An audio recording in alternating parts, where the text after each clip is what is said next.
Alors, dans cette capsule vidéo, ça sera question du calcul de l'écart-type et de la variance dans le contexte où on étudie des variables quantitatives continues ou bien, évidemment, des variables quantitatives discrètes avec un très grand nombre de valeurs distinctes.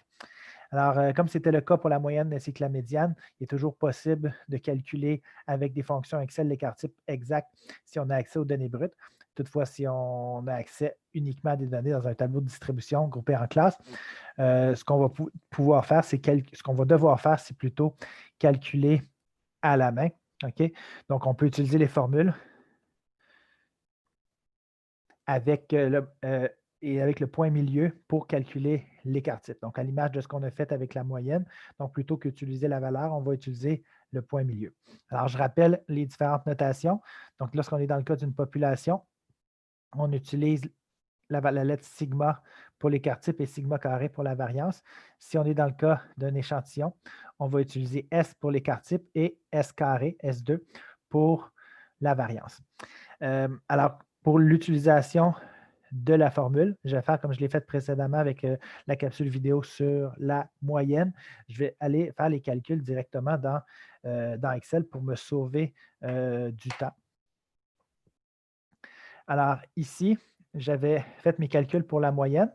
J'avais obtenu ma moyenne approximative qui était 25,13. Je vais devoir l'utiliser ici pour faire le calcul de mon écart-type. Je peux tout faire dans une seule colonne. Donc, l'idée, c'est de rassembler la formule qui est à l'intérieur du symbole de sommation dans une seule case.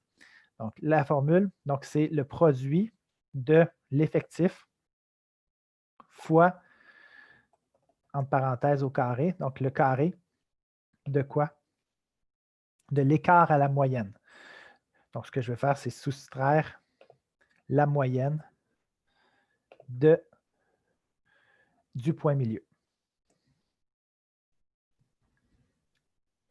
Là, faites bien attention. On pourrait faire un copier-coller. Mais si vous faites ça, vous allez réaliser, en regardant les données les nombres qui ont été utilisés, pour ces deux valeurs-là, tout est correct. Par contre, ici, plutôt que de conserver l'usage de la moyenne, on a incrémenté vers le bas. On ne veut pas ça. Alors, il ne faut pas oublier de verrouiller. Alors, je fais un bond en arrière. Ici, ma cellule B10. Je vais me rajouter des symboles de dollars pour la verrouiller, ce qui va me permettre, lors d'un... Oups.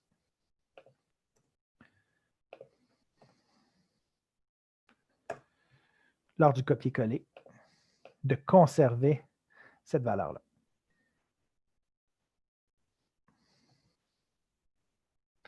Donc ça, c'est cette portion-là de la formule. Donc, l'écart entre la moyenne et le point milieu, élevé au carré, multiplié par l'effectif. On veut faire la somme de tout ça.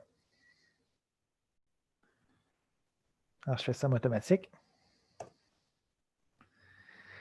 Et maintenant, on veut diviser par la taille de la population. Si on était dans un échantillon, ici, il faudrait diviser par n-1, c'est-à-dire par 229. Donc, je vais diviser ça par 230. Et ça va me donner ma variance qui vaut ici 170,85, la variance approximative.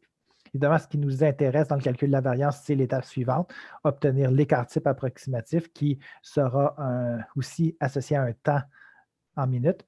Alors, je vais faire la racine carrée de la variance. Okay? Donc, j'aurais pu aussi insérer une fonction et chercher la fonction racine. Okay? Mais comme je la connaissais déjà, j'ai pris la peine de l'écrire. Et voilà, j'obtiens 13,07 comme écart-type.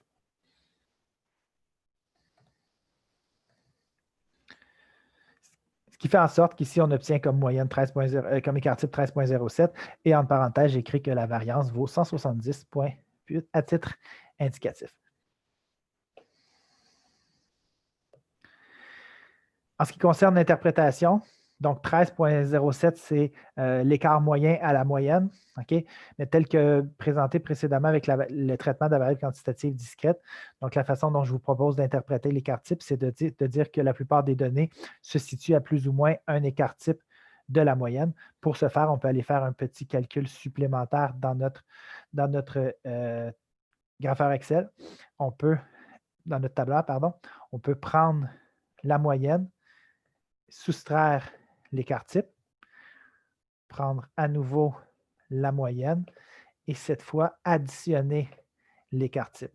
Donc, ce faisant, donc ici, c'est l'écart entre la moyenne, pardon, c'est la moyenne moins l'écart type, et ici, l'écart, pardon, la moyenne plus l'écart type. Ça nous donne un intervalle dans lequel vont se situer la plupart des données, la majorité des données centrales qui se trouvent autour de la moyenne vont se situer entre 12 minutes et 38 minutes. Ça va nous permettre de se doter d'une interprétation intéressante ici, qui est parlante pour l'écart type. OK? Et elle va comme suit. La majorité des travailleurs de l'usine mettent entre 12,1 minutes et 38,2 minutes pour se rendre au travail.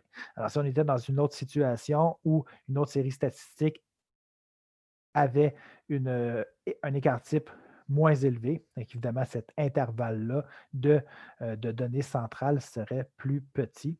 Okay? Et ça aurait un impact, ça donnerait une information justement sur la dispersion des données.